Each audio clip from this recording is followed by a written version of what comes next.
Hello guys, hello and welcome back to the Naren Agarwal Show. Today's guest is very special. If you want to learn about how to export to damn near 1/4 of the world, I have with me Mr. Aayush Kejriwal, who is the founder and CEO at DURATUF. He exports to over 1/4 of the world and he is kind of an industry leader and a thought leader in what he does. His business is in electrical sheets, rubber mats and cow mats. Let's discover what this gentleman does and how he's built his business over the last 13 years to make it so systemized and digitized, where he's invited for conferences to speak on how he runs his business.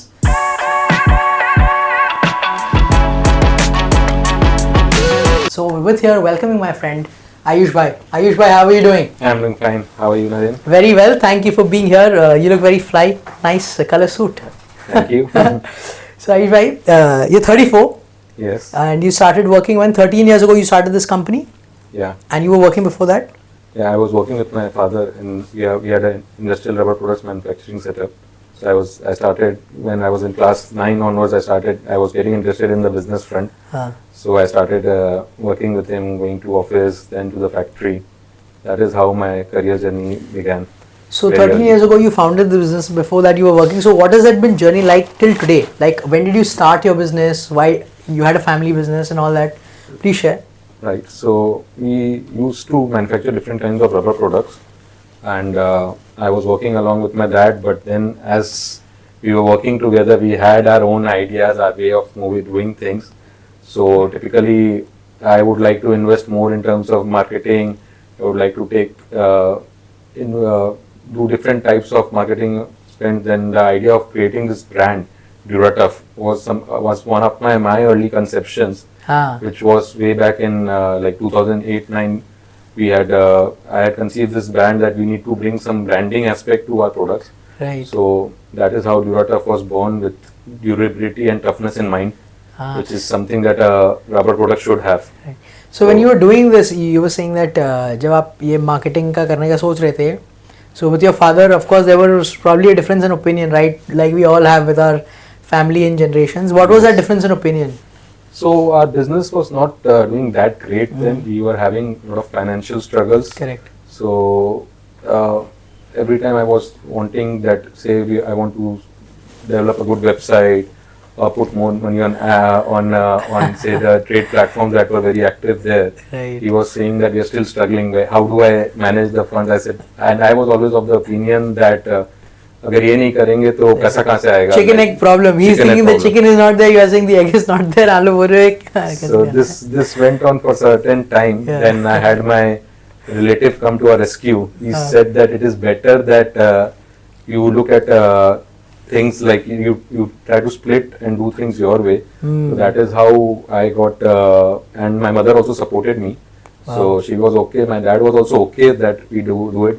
But still, he was also the impression that how well will he do separately. Yeah. But then that was a decision that we took in 2010, and luckily at that time I had a check of rupees 25,000 that I got as my initial capital, which was invested by my Nanaji when I was born. Basically, he had invested 1,000 rupees, which became 25,000 when I was 18, and I got that check, which became the source of my capital, which I incorporated my business, and that is how DURATUF product was born. That's amazing. So आपने freshly start किया. So you had some experience from your family business, so manufacturing. Definitely the model in which I started my business was I didn't want to leave my dad. I had I could see him struggling and I wanted to help him also. Yeah. So the way we started basically was I started trading from my dad. So that is how the whole DURATUF product was born, where I was initially trading my products from my own parent company, and I was trying to do the marketing my way. So we were the only focus to export or basically to trade the goods was from my own parent company, and then the pricing was fixed, and we were charging a higher price to the market wherever we could sell higher. So that was the original intention with which DURATUF was born. But then as we were growing, we could see that my own company had limitations. We were not having the best quality products or the right pricing. I could find that there were cheaper products available with slightly better quality. Right. So then we started gradually making it into a business model where we were not only focusing on one company, but trying to find out which are the companies who have the best product qualities with better pricing. Right, so you started curating products from different places rather than just your father's business. Yes, but we are, while all the things we are doing under the brand of DURATUF. Right, so you were essentially owning the brand. Yes. So back in the day, you kind of started like what D2C brands are coming up with right now, where you create a brand, you get it OEM white label manufactured. But for your niche, you started that back in the day. True. And were you selling digitally, or were you selling through phones and like through industrial relations like that? So most of our sales has happened digitally. We hardly have, even till date, we don't have a field team per se.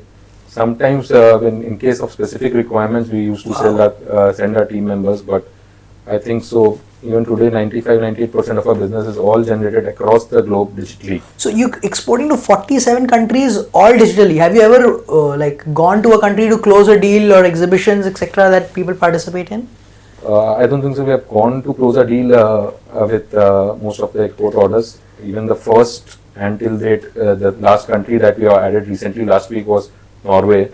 The entire sale has happened through digital mediums. Obviously, the communication happens on email and WhatsApp and everything. Right. But the lead source, we have not. I have never visited, or none of my team members have ever visited Norway. Wow. Even I'm proud of saying the fact that we have exported to countries like Panama or certain other countries which I had never even heard the name of before getting our first order from these countries. So wow, that is, I think, so one of the USPs. So I think that's phenomenal, right? I mean, even from a business owner point of view, when you don't have a large field sales team and you can do things digitally, you really keep your fixed cost low. Yes. So that really helps in driving up your profitability. And so 13 years ago, you started selling digitally. How did you get involved? Did you like study computer science, or what is it that motivated you to sell digitally? Because that's not the normal thought process of selling and the culture. So even if you look at today, most of the industry leaders still look at the traditional way of sales, where they go to the customer, set up shop in their premises, or try to do frequent visits to visit them. Whereas all our leads are coming inbound. So customers are looking for us and they come to us instead of us going and looking for the customers. What we do digitally is that we make themselves available. We show that yes, we are here, be it on Google, be it on social media, be it on whatever platforms they are actively in. That is where we are trying to be present and increasing our presence. And as far as physical sales go, we want to now give the people the flavor of both the worlds. So we are building a field team also parallelly. Yeah, so I think that's a good model, right? Nowadays I see a lot of these modern companies, they are trying out the product digitally because the cost of acquisition is lower maybe than setting up a retail shop. Right. And once the product is successful, they are also creating physical presence to cater both, because ultimately it's a world of symbiosis. It's not this or that, it's this and that. That's what Lenskart did, right? True. First digital and then they have opened up stores. And one of the also another important aspect of branding per se is, I think so, it is a great success at DURATUF when we were able to export our products to China, where China is generally cheaper. They have better quality, I would not say better quality of products, but better quality of equipments. But still our products were approved in China and we were exporting to multiple companies in China as well, whereas most Indian companies still import products from China, even in our industry. So that is, I think so, one of the USPs of branding, where they trust your product more than their own homegrown product. Wow, that's phenomenal. So Aayush bhai, I want to uncover this angle. So I think this is a big trend coming that people need to know about. Generally we think ki, let's say you're making rubber mats. Right. Generally we think we need to set up a factory, and then we set up factory, we go set up the plant, and once I make rubber mats, I'm going to go sell it, right? Whereas I see this new trend coming up where people are choosing a side कि मैं या तो सिर्फ marketing करके branding करके माल बेचूंगा, या तो मैं उसको मैन्युफैक्चर करूंगा, या तो मैं OEM या वाइट लेबलिंग करूंगा, right? So what do you have to say about this trend, and do you agree with my analysis of this?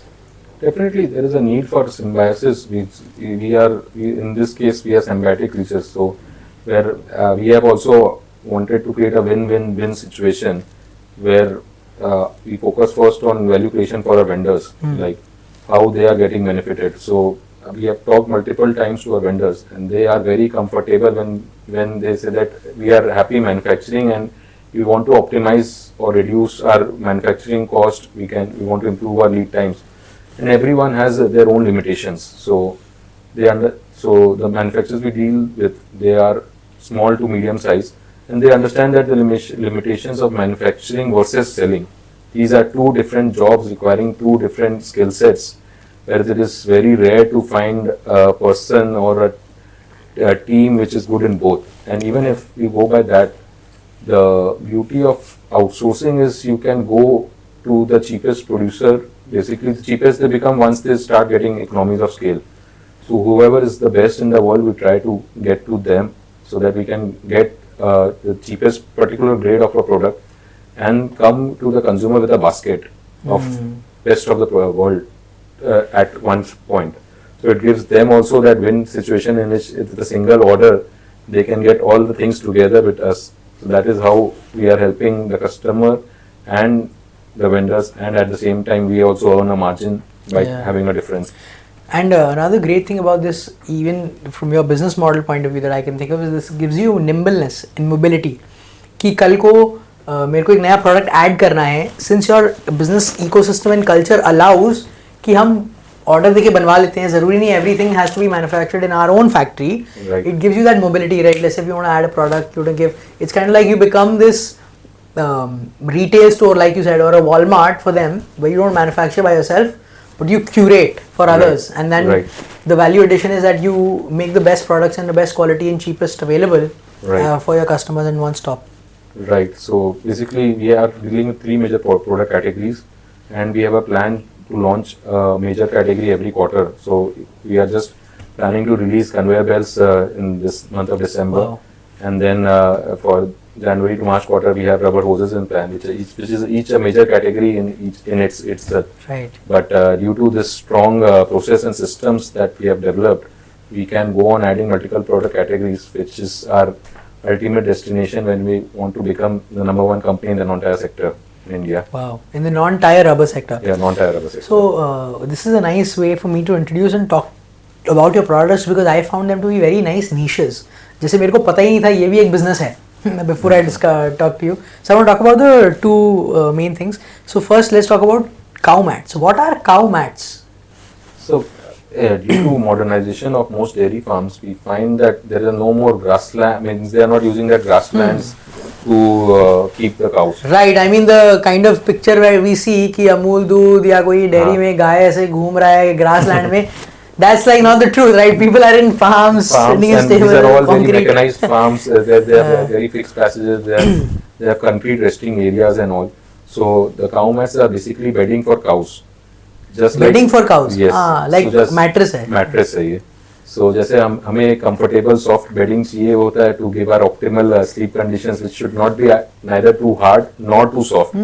Right. So the same way this rubber cow mats made from either rubber or EVA, or a blend that we offer. EVA, what's EVA? So EVA is also kind of a polymer, which is also used in kinds of shoes, slippers for us humans as well. Got you. It like gives that sponginess. It gives the sponginess, but it's not too spongy either. So it is the perfect हवाई balance. चप्पल में type का जो लगता है. Kind of. So it gives that right balance and comfort. And if typically आज के time में cows are heavy animals, तो जब भी वो concrete farm में बैठते हैं, तो उनका अडर्स, उनका लेग्स, ये सब घुटना छील जाता है, कट जाता है, for which this suffer diseases like mastitis, which ultimately gets them more agitated and also results in drop in their milk outputs. So the cow is an animal which the more they rest, they will have a higher milk yield. Because they are stress less, they produce more for the baby, stress hormones are not kicking in. Yes. Okay. So this cow mat gives them that comfort. Apart from obviously it also acts as an insulation. So अगर बहुत ठंडा है तो उसको भी protect कर रहा है. अगर बहुत गर्म भी हो जा रहा है weather, still they are getting that balance of temperature. So there are multiple advantages of using a cow mat. It's kind of like simulating a grass in that way, right? Yes, because the natural habitat of cow would be grass and softness. But here यहाँ पे concrete floor आपने लाके रख दिया है उसके लिए. So definitely it is trying to replicate that environment where they feel comfortable and safe. Wow. And even we have supplied to ISKCON temple the mats were donated there, they don't buy directly, and they are using it for the last 4 years, and they are very happy with the product itself. Wow. I'm amazed, like, there's need for so many things, and every time I discover a new product, I'm amazed, and this is another such thing, like, wow, I didn't know कि ऐसा कोई product लगेगा या ज़रूरत है, but it makes so much sense when you say कि was ऐसा problem है and ऐसा solution है इसका, and so thanks for educating me on that. Another thing which was interesting, and I know you supplied on the large quantity, can you share that story and what that product is? Definitely. So electrical safety mats is one of our USP products which we started, which I started the business dealing with for the last 10 years or so. We are dealing with it. This particular product is being supplied and exported to more than 46, 47 countries across the globe, including USA, Australia, entire Middle East, parts of China as well.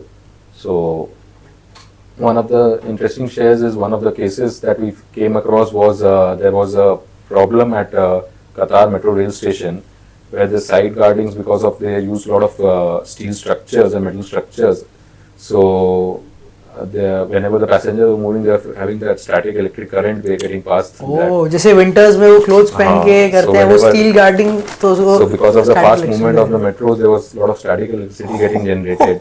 So they had a urgent crisis movement here when they were testing the railways, and immediately they had to order these electrical mats, which we had to run our productions day and night and make sure we are air shipping on time and delivering it as fast as possible. So even when it was a bulk load shipment with tons of material getting air shipped because of the emergency of the situation, but that was there, and that is a major order that we could execute successfully. That's amazing. So electrical safety mats. So when you put the mats in, it reduces the static electricity. Yeah, it basically acts as an insulation between. It is a personal protective equipment, falls under PPE category, which helps the workmen work with utmost safety. So apart this from is not for COVID PPE, guys. This is something else. ये electricity. ये आपको shock से बचाता है. So when you are working on very high voltages like say 11 kV or 33 kV, it is like a potential fatal danger is there. So these are mandatory requirement in case of most of the companies by the government to follow these protocols. So essentially, if I were to think about the science, the basic science of it, I was a science student till class 12. So basically ये है कि अगर आप को earthing मिल जाएगी, if the current passes through, let's say you're getting a current shock, and if the current passes through your feet and you are barefoot, the current passes, so you'll be affected by it. Yes. But if you stop the current to pass, then you will not be electrocuted even though electricity is passing through you. So essentially, instead of rubber chappals, अगर कोई mistake कर दिया तो अगर mat वहाँ रहेगा तो उसको shock नहीं लगेगा. Very nice. So this is electrical mats. Yes, electrical safety. Again, very niche product. It's amazing. So essentially, let's say I have a building or I have a facility or I have an office, and वहाँ पे जहाँ electrical board है, उसके बाहर पे एक छोटा cutout रख सकते हैं ताकि if anybody at any time is working on it, they won't get a shock. Yes.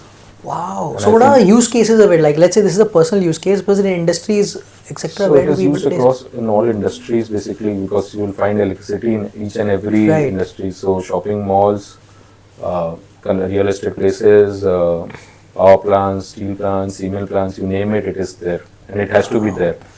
Another major case is there is a lot of times awareness is low for both of these products, the safety products, be it cow mats or electrical safety. Even I didn't know about this, right? So a lot of times, I think so, maybe 90% of the world is still not using it. Where we are most of the times the competitors are fighting for the 10% market share of business that is existing. 90% potential is, I feel, getting lost in where people are not even aware of using such a product, and they are getting a lot of electrical shocks. More than 5,000 deaths happen each year in India alone due to electrical shocks. And that's reported. That's reported. So I can imagine that it could prevent so many deaths where simply a few square foot of cutout. Yes. In like non-industry places, and industry maybe larger. Mats just placed near the electrical boards. Yeah. So मतलब किसी को दिमाग लगाने की जरूरत ही नहीं, आप जाओ उधर वहाँ already है, and you just do it. It's like having a safety without knowing it. Right. Wow. What an interesting area to deal with. I mean, I don't know, maybe potential partnership with governments, etc. could happen, at least in public places and properties. That's a nice suggestion we could. Yeah, this is very interesting. So, Ayush bhai, so we learned about your story, dad, and the kind of niche products that you're dealing in, and you want to expand the product range.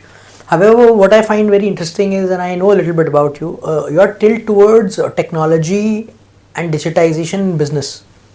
Um, and I know you're an avid user of Zoho. Right. Zoho, in fact, National, I think they called you as a guest speaker Yes. to talk to others about how you have mastered, in a way, and implemented Zoho to the next level. And for people who are small medium enterprise starting, they can't afford a large ERP like an SAP or something, so Zoho becomes a very nice go-to. So what's that process of systemization that you've gone through? What kind of systems have you created on Zoho as a small medium enterprise that other people can learn from and get inspired by? So Zoho, I find, is one of the best solutions available, and I think so the only solution available at the price point wherein you get all the features of a large consumer product like SAP or for companies like. So you can start as small as one user and get all the features like be it your for people management, for your CRM, for website management tools, your social media management tools, your entire WordPress Office suite, productivity suite, project management. So all these things come under the Zoho One license, which is like 1800 per user per month paid annually. So it is one of the cheapest entry points with like a 20,000 rupees annual budget. You are getting a product where people are spending lakhs and crores of rupees to get the same thing. So that is the facility that Zoho makes available to all its users.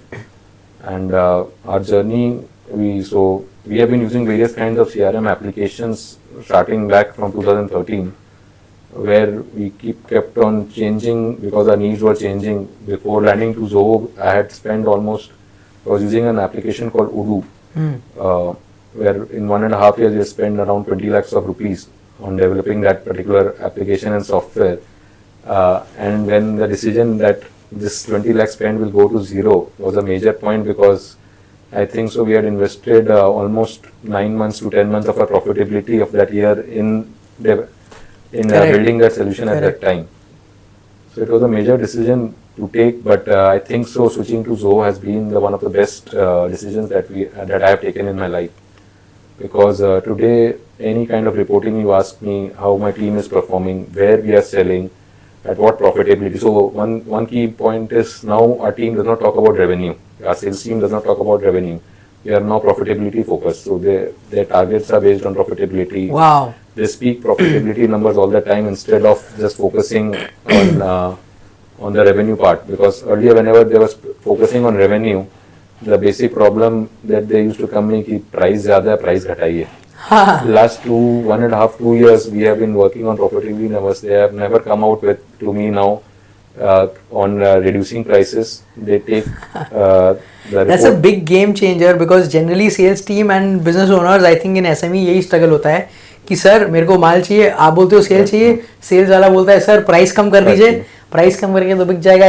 In my company also I remember this thing when I had this struggle in my family business कि sir price कम कर दीजिए. मैं बोला price कम करके अगर मेरे को बेचना होता तो मैं ऐसे ही बेच देता. I did not need you.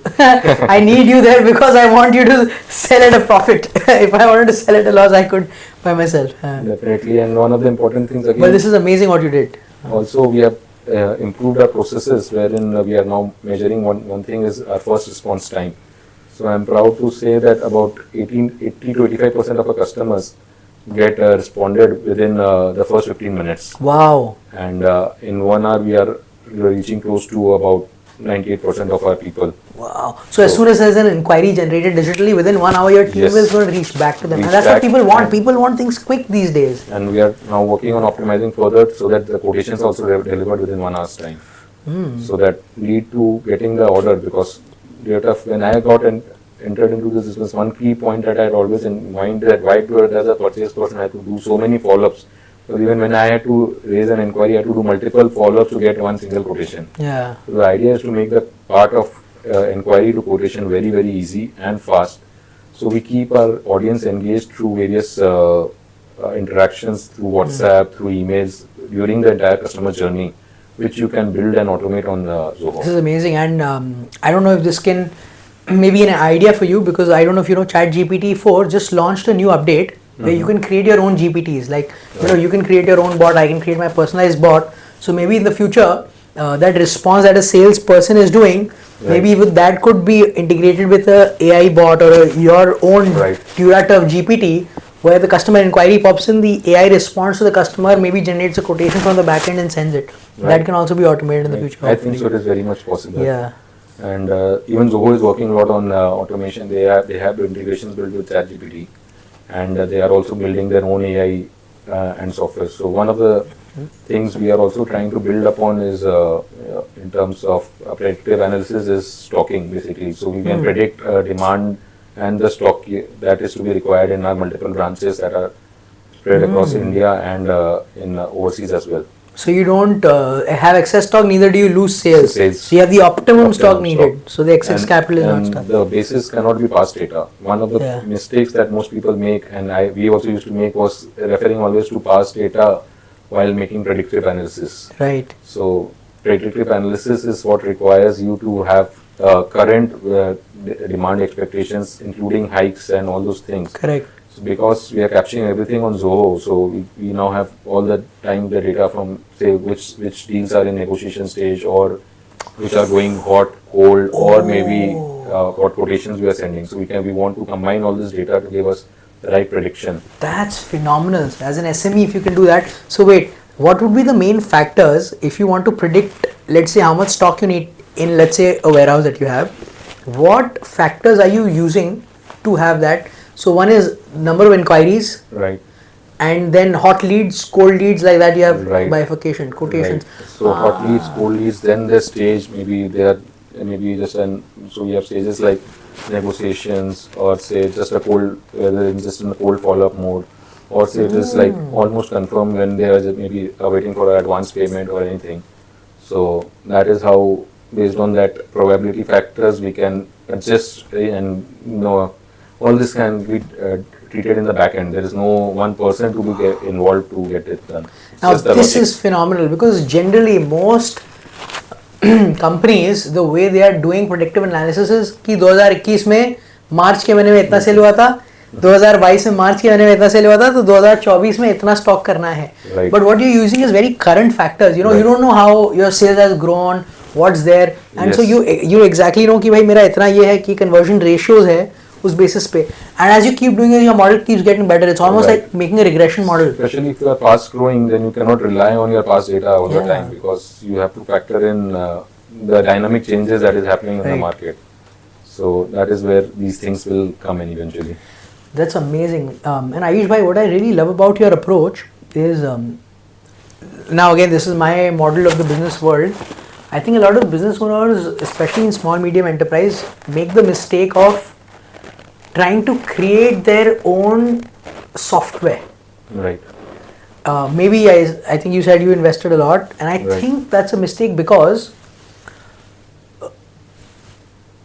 we all have certain areas of expertise, and maybe your area of expertise is to create that brand and sell. Right. And when you start getting into software, you get into the software business without getting into the software business. Right. And then you start getting into all of that, and then you realize, oh, there is somebody here who's working on that business day in, day out with so many resources, and they've built it better. And so I think unless you are at a certain scale where, you know, software is key to your strategy or key to your thing, you should always get somebody who's already made it and made the wheel, not reinvent the wheel. What's your take on this? So in all my areas of business, or like, I feel like whatever is available. So when I saw the software being available, there are tools already available. Why build it? There are factories already available making your product. Why build another factory to make it? So this is something that I'm following in all my areas of doing business. Like, the resources are already available. So you should just know how to use it, and especially when we are talking about software. So if it is available, and it is not only about creating the software. It is after creation, this creation never ends. Like, your business dynamics change, your business grows, you will always keep on outgrowing your software or thing. You will always have to do that continuous improvement, which you can't, you have limitations as a software developer. You don't have the resources, you don't have the time, the energy, and maybe you are developing with a certain thought process, and over time that will also change based on your understanding. Right. So it is again getting into another line of business when you are thinking of developing your own software. So there are a lot of tools, platforms. So Zoho is like a building blocks for us. They are those Lego pieces which were already available. We can now make anything that we want out of the Lego pieces. So why build that Lego piece also? So we can tailor make whatever is there as per our needs according to our business. And they are now a 15,000 plus employee company. So we can't expect us at say about 30 people right now to build the same thing that they are able to develop. So definitely means my first preference would be to find whatever is the best software available to match your needs. Obviously, if at a later stage you find that there is a cost impact where you can reduce the cost substantially by developing something in-house, then you should definitely explore it. Yeah, and that's a question of scale, and then you'll have the resources to do that. Yes. Amazing. So since you got so much into tech and implementation, I know I've seen your systems also, by the way. They're phenomenal. One thing that I remember very clearly, and that's also to the power of Zoho, that you had your HR report being created. Your all your team members, उनका एक जगह summary आ रहा था, and right there your bank account was linked. So accounts and HR is linked.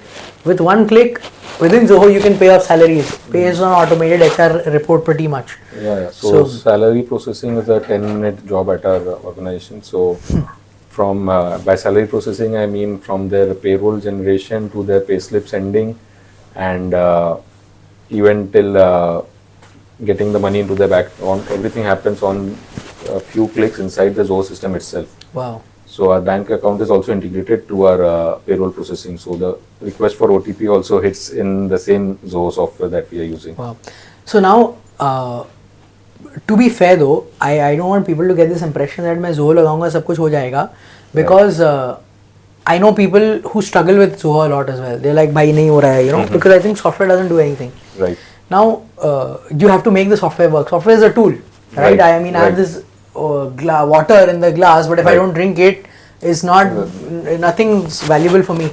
So you have been really able to get into this, and Zoho is not that simple from what I hear. It's like fairly little complicated. It's not so one click user intuitive. It's not like Facebook की मैं आया post किया मेरे को पता है सब क्या कर रहे हैं, right? The learning curve is a little higher. Right. So how much time did you have to invest in it to build all this? So Zoho, I would say, is a continuous building process. We started in September 2019, so almost close to 4.5 years now we are on Zoho, and it is to be built in phases because Zoho is extensive. Even after doing extensive deployments and using more than 35 applications at Zoho, we still feel that we are only using 20-25% of what is available to us. And most people we have seen in our experience, because I've been interacting with a lot of other people also using Zoho and other tools and software, they are hardly able to use 5% to 7% of what the software offers. Most people are not able to use the software beyond a dump of data. So they capture the data and put the data in the system, but hardly they would have data storage place. It is a data storage place कि हाँ सबको एक comfort मिलता है कि हाँ मेरे पास data है. But they are not getting any information, any meaningful report, any kind of dashboards or something that they can make decision or data driven decision नहीं ले पा रहे, data storage कर रहे हैं. बस store कर रहे हैं, पूछ रहे हैं हाँ हो रहा है मेरा ठीक है, data capture point एक है, which is not the reason why you should look at any CRM system. Yeah. So you have to look at automating whatever process कि अगर एक बार कैप्चर हो गया तो भाई एक रूल हमारे यहाँ है कि एक बार कोई अगर डेटा कैप्चर हो गया तो वन प्लेस ऑफ एंट्री होना चाहिए, तो बार बार उसका रेप्लिकेट नहीं होना चाहिए. If you ask a customer for GST once, all your departments will access that GST. Bar customer को परेशान नहीं करना. So it is a central thing. Very nice. Then one of the reasons we moved from Odoo was we were not able to blend the sales data with the financial data. So sales person जब कुछ बोलता है तो और ये जब खुद data भरता है तो maximum we found is all mostly irrelevant. We cannot rely on that information. If your data is unreliable, then obviously you're not making any decision based on your Crap data. Yeah. So once we were facing this crappy data problem, then that is where it was a make or breakthrough, because we wanted our financial reporting data to match, and that is where the magic happened. Once we got all our profitability data, when we say कि state में कितना कौन सा state में ज़्यादा profitability है. So if you look at, if I show you my dashboard sometime, you'll understand that basically in certain states we were having lesser conversion rates. We were maybe having, in say, for example, in states like Maharashtra, we are only having 5% conversion rates, but when we were checking our profitability data, it was highest. So with even at a higher difficulty level, because we were not physically present there, we did not have a warehouse at that time there. So we could analyze that we are having such a kind of profitability. So what if I could have that physical presence, what if I could have more marketing activities there, which can improve my conversion rate. So based on them, these decisions, we added multiple warehouses across India. We had started more regional focus, and then we could see the conversion rates going up much faster. So whereas compared to states like Eastern India where we are present, at 25% means 1 out of every 4 people approaching us as a customer, but still the profitability is lesser. So that is the difference when you make a data-driven decision.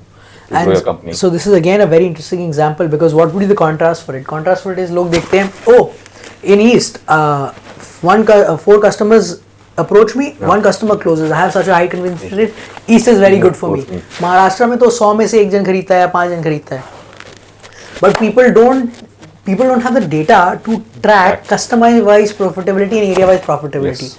I mean, most business owners don't even see. आप तो customized profitability-wise देख रहे हो. Most business owners, a lot of them see profit end of the year, once a year.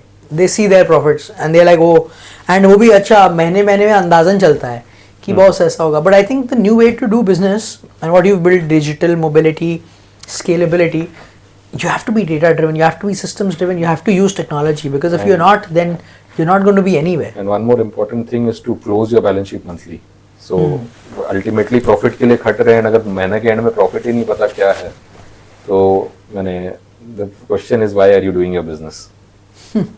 Wow, this is phenomenal.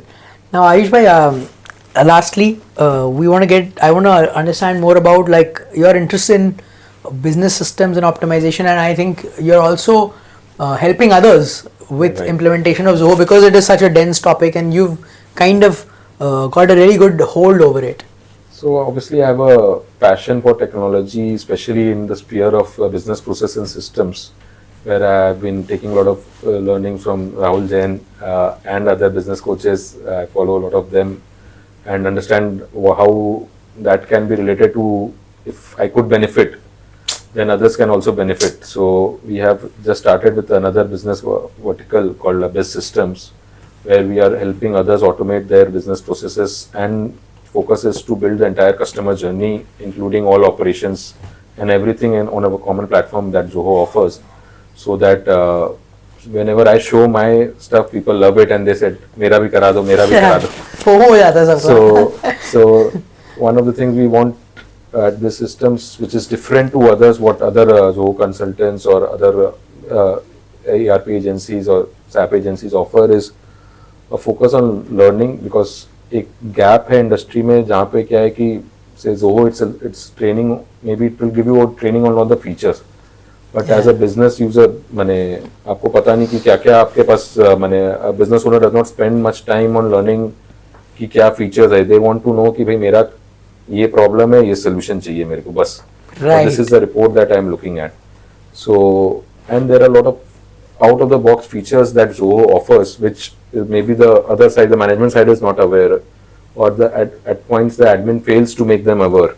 That is the gap that we want to bridge through education. So we are coming up with learning modules suited at entrepreneurs, admins, and even most of the times when we feel the most important person who will enter the data, the user gets माने उसको तो सब पत्ता ही साफ कर देते कि उन्हें उसको तो treat कर लेते कि जो करना है, but they are very important. So one of the things that when we design a system is keeping the user in mind, that because ultimately he should get certain benefits out of the system. It should not be a tracking okay, it should track the data obviously, but it should not be meant only for tracking or analytics. It should be done in a way in which it makes their job easier, and then they easily try to adapt to the solution and want to proactively use it. So that is what we keep on twisting around, and that is where we have had success. Where most of the software implementations fail because the user is not willing to adopt the system and technology, because they find कि उनके ऊपर मन एक और camera, एक और focus और उनके ऊपर और बर्डन आ रहा है. So अगर उनका काम नहीं आसान कर रहे हैं तो ultimately that is the ultimate objective that we are placing the whole system. Tracking is just one benefit that we want out of it. Right. But ultimately we want to make the life of that salesperson or the user, and I think so everyone in our team, I think so, loves Zoho. So that is the changes that we have been able to do. Wow. Aayush bhai, it was amazing talking to you, uncovering your story, your personal journey, learning about niche products that you're into like cow mats, electrical, rubber mats, and also your passion to use technology.